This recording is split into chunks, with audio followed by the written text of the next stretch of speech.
하나님의 말씀 마태복음 21장 23절로 27절까지 보겠습니다. 신약성경 36면입니다.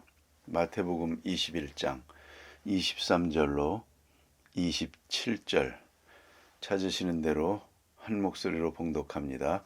예수께서 성전에 들어가 가르치실새 대제사장들과 백성의 장로들이 나와 이르되 내가 무슨 권위로 이런 일을 하느냐 또 누가 이 권위를 주었느냐.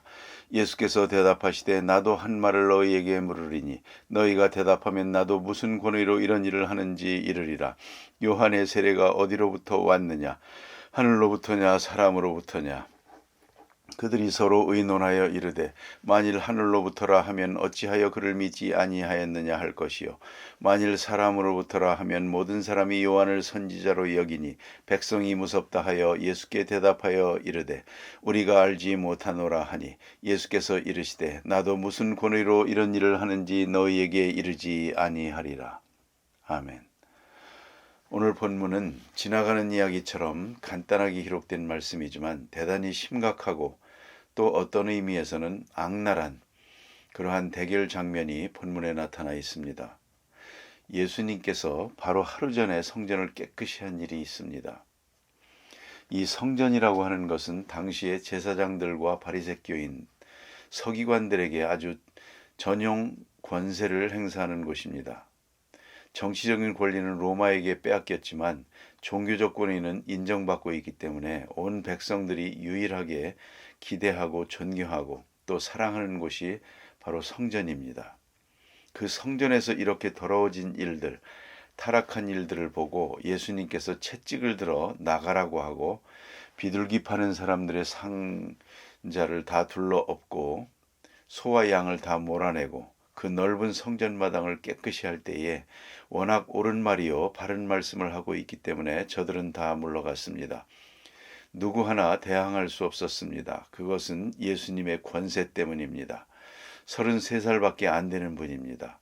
제사장의 옷을 입지도 않았습니다. 화려한 바리새교인들의 옷을 입지 않았습니다. 초라한 평범한 갈릴리 사람의 옷을 입었지만 그러나 말씀의 권세가 있고 얼굴에 빛이 있고 영적 감동이 있었기에 저들은 그대로 다 물러갔습니다. 성전은 깨끗해졌습니다. 물러가면서 저들은 무슨 생각을 했을까요? 왜 물러갔습니까? 거기에 문제가 있는 것입니다. 심리학적인 문제가 있습니다. 메시아가 왔다. 이제야말로 이 나라가 회복될 때가 왔다. 성전이 정말 재구시를 할 때가 됐다 생각한 것입니다. 다시 말하면 저들은 메시아적 권세를 느끼면서 막연하지만 물러간 것입니다. 그렇지 않다면 어림도 없습니다.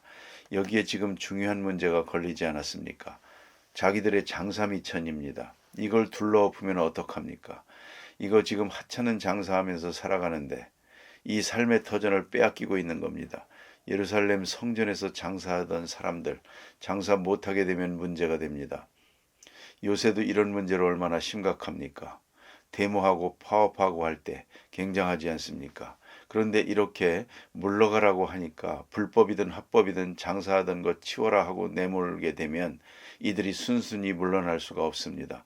이 백성들은 지금 예수님이 누구라고 하는 것을 어렴풋이 알고 있습니다. 희미하게 알고 있는 사람들이 있습니다.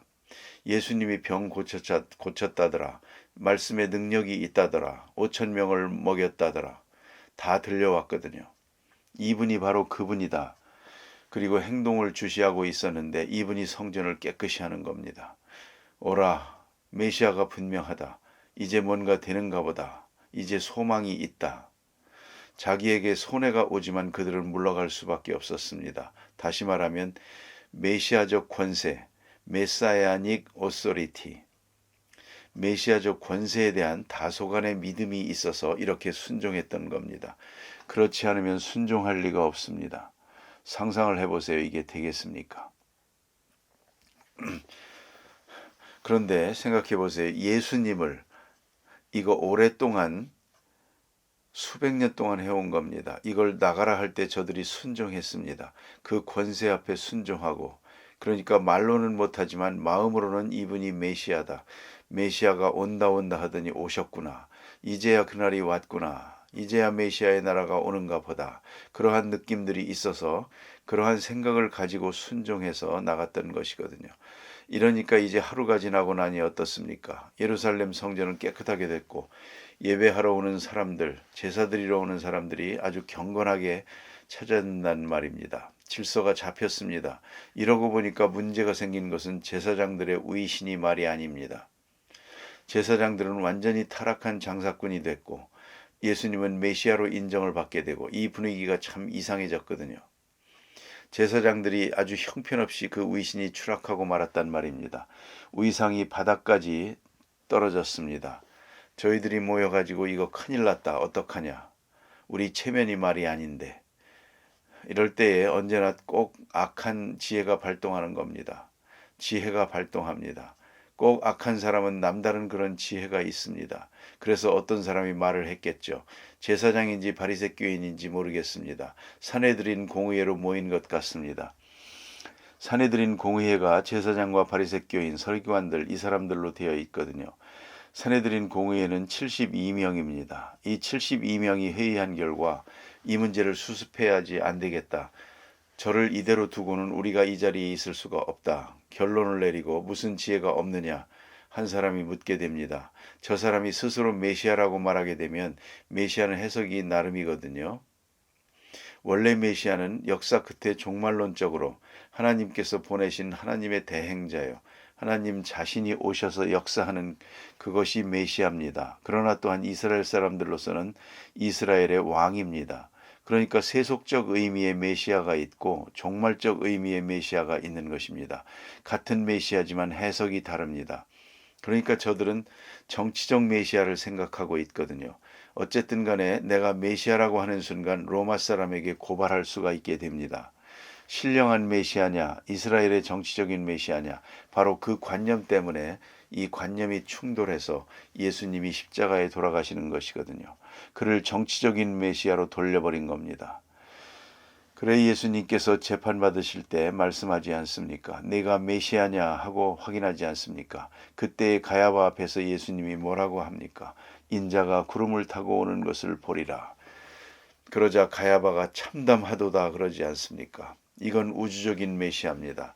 시시하게 유대 나라의 왕으로 오는 그런 정치적인 메시아가 아닙니다. 온 우주, 온 세계를 다스리는 메시아거든요.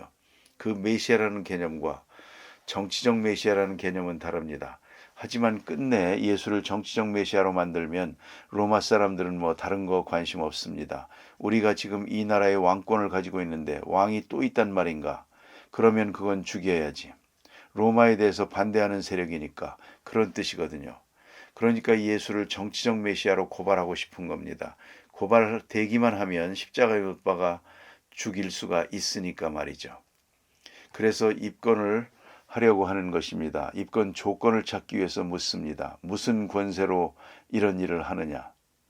여기에 당시의 상황으로 돌아가 보면 무슨 권세냐 하는 것은 랍비라 하게 되면 할 수가 있습니다. 랍비는 가르치는 책임이 있으니까 랍비는 라이센스가 있어야 됩니다. 랍비는 안수받아야 됩니다.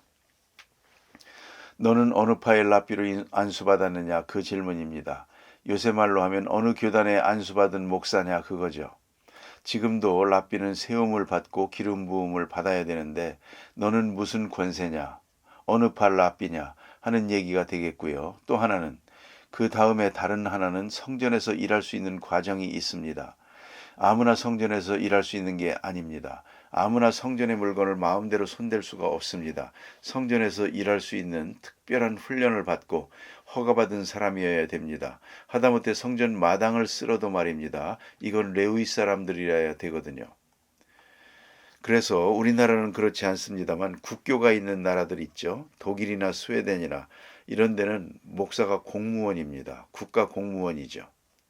그래서 아무리 작은 교회, 불과 100명만 모이는 교회도 세 사람이 있습니다. 나라에서 보냄받은 사람이 있습니다. 하나가 목사이고 하나가 사찰이고 하나가 교육을 담당하는 사람입니다. 이건 국가 공무원입니다. 그래서 사찰, 여기서 일하는 분들도 신학을 나와야 됩니다. 그만큼 돼 있거든요. 다만 신학 과목이 좀 적습니다. 그러나 신학은 나와야 됩니다. 훈련을 받아야 됩니다. 그렇듯이 예루살렘 성전에서 일하는 것은 라이센스가 있어야 됩니다. 그래서 물어보는 겁니다. 너는 무슨 권세냐 하고 묻습니다. 그리고 저들이 기대한 건 뭐겠습니까? 이건 랍비로 안수받은 사람도 아니고 성전에서 일하는 허가증 받은 사람도 아니라는 것 알고 있습니다. 그럼 왜 질문을 하느냐? 예수님의 입으로부터 나는 메시아다 그 말이 나오길 바라고 있는 것입니다. 메시아의 권세로 하느니라 이렇게 말하기를 바라고 있는 겁니다. 그렇게만 말을 하면 됐다 당장 체포하게 만들려는 것입니다. 로마 사람을 시켜서 이 사람이 유대나라 왕이랍니다. 자기가 왕이 되겠답니다. 이렇게 고발을 하면 정치적으로 예수를 십자가에 못 박을 수가 있거든요. 이러한 교묘한 생각을 가지고 무슨 권세로 하느냐 하고 묻는 것입니다. 예수님께서 이 시간에 종전에 말씀하신 대로 인자가 메시아다 이렇게 직선적으로 말하는 것은 마치 뭐와 같은 고 하니 진주를 개에게 던지는 것과 같다. 사악한 무리들에게 올무가 잡히는 겁니다. 듣고 싶은 마음도 없고 믿고 싶은 마음도 없는 사람들에게 이 완악한 사람들에게 자기 자신을 밝히 계시할 필요가 없는 것이죠. 그래서 예수님께서 우회해서 질문을 합니다. 나도 하나 물어보겠다. 너희 마음에 진실이 있는지 없는지를 물어야겠다는 것이죠. 그래서 요한의 권세가 하늘로부터냐 사람으로부터냐 하고 묻습니다. 세례 요한이 먼저 왔지 않습니까? 세례 요한은 분명히 하나님이 보내신 분으로 모든 사람이 믿고 있습니다. 벌써 세례 요한은 처형됐거든요. 그래서 세례 요한에 대해서 묻습니다. 만일에 세례 요한은 하늘로부터 오신 분입니다. 그런데 우리가 잘못해서 그를 죽였습니다. 이렇게 말한다면 그때는 아마 예수님께서 성경에 말한 바와 같이 그가 엘리야요 내가 그 뒤에 오시는 분이다 라고 말씀하셨을 겁니다. 그러나 세례 요한이 하나님이 보낸 사람이라는 것을 인정하지 않는 사람에게 내가 메시아라는 말을 할 필요가 없습니다. 믿지도 않을 뿐만 아니라 그 일로 해서 더 어려운 문제를 만들어내기 때문에 얼마나 중요한 시간입니까? 아주 지혜로운 대답이요. 세례 요한에 대해서 묻습니다. 저들은 가서 또 의논을 합니다. 의논한 결과 진실은 없습니다. 여기는 계책만 있을 뿐입니다. 전부 수단과 방법만 있을 뿐이지 목적도 없고 진실도 없습니다. 보세요. 가서 의논하니까 하늘로부터 왔다 하면 보나마나 예수께서 말하기를 왜 너희가 그를 믿지 않았느냐 할 것이요. 만일에 사람으로부터 왔다면 백성들이 돌로 칠 것이다. 저 사람들이 가만히 있지 않을 거다. 세례 요한을 모독했다고 해서 자 그러니 이럴 수도 없고 저럴 수도 없구만. 별거 없지. 그럴 때 제일 좋은 말이 모른다고 하자 이겁니다. 모르는 게 아닙니다. 알고 있습니다. 알고 모른다고 합니다.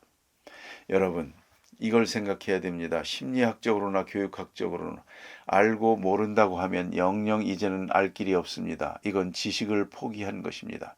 호세아에 보면 그런 말씀이 있죠. 너희가 지식을 버렸으므로 내가 너희를 버리겠다 그랬습니다. 지식을 버렸기 때문에 내가 너를 버리겠다. 내가 알고 있는 것을 포기하면 다음에 알 수 있는 것을 받을 수가 없게 됩니다. 아는데 진실해야 됩니다. 이미 알고 있는 데 대해서 진실해야 다음에 지식을 얻을 수가 있는 것입니다. 다음 말씀을 들을 수가 있습니다. 그걸 꼭 잊지 말아야 합니다. 그래서 오늘 여기 보니 이 사람들이 스스로 지식을 버린다. 세례 요한은 이미 죽었지만 확실히 하나님이 보내신 분이여 선지자가 분명하다. 저들도 믿고 있습니다. 그런데 이 지식을 포기합니다. 모릅니다. 그럽니다. 알고도 모른다고 한다면 알고도 모르는 자에게 알려줄 진리가 어디 있느냐고 그런 거로 나도 말하지 아니하리라 그럽니다. 참 지혜로운 대답입니다. 나도 말하지 아니하리라. 이미 가진 지식을 포기한 사람, 이미 들은 말씀을 포기하는 사람에게는 새로운 진리는 없습니다. 잘 아시는 대로 어떤 진리를 배웠습니까? 실천하세요. 그러면 그 다음 진리를 알 수 있습니다. 새로운 진리, 더 높고 귀한 것을 많이 깨닫게 되는 것입니다. 그런데 많은 것을 배우고 실천하지 않습니다. 행하지 않고 믿지도 않습니다. 그렇다면 그는 아무런 시간에도 이제는 다른 진리, 더 높은 진리를 깨달을 수 없게 됩니다. 그걸 잊지 말아야 됩니다. 우리가 얼마를 배웠든지 어떤 것을 배웠든지 곧 생활에 옮겨야 됩니다. 그러할 때에 다음 단계에 더 밝은 진리를 깨닫게 되는 것입니다. 오늘 이 제사장과 바리새교인들, 완악한 사람들이 스스로 지식을 포기했습니다. 알고도 모른다고 했습니다. 예수님은 그렇다면 나도 너희에게 말하지 아니하리라. 그것은 심판입니다. 여러분, 이걸 아셔야 됩니다. 내가 너희에게 말하지 아니하리라. 어떻게 되겠습니까? 너는 내 말을 믿지 아니하므로 말하지 아니하리라. 더 이상 지혜의 영을 주지 아니하리라. 이제는 깨달을 수가 없게 됩니다. 이제는 완악한 마음만 남을 것입니다. 지식을 버린 자에게는 지식을 거두어 버립니다. 지식의 문을 닫아 버립니다. 그런 거로 영영 알 수가 없는 사람이 되고 마귀에게 사로잡혀 완악해져서 예수를 십자가에 못 박는 사람들이 되고 만 것입니다. 기도하십시다.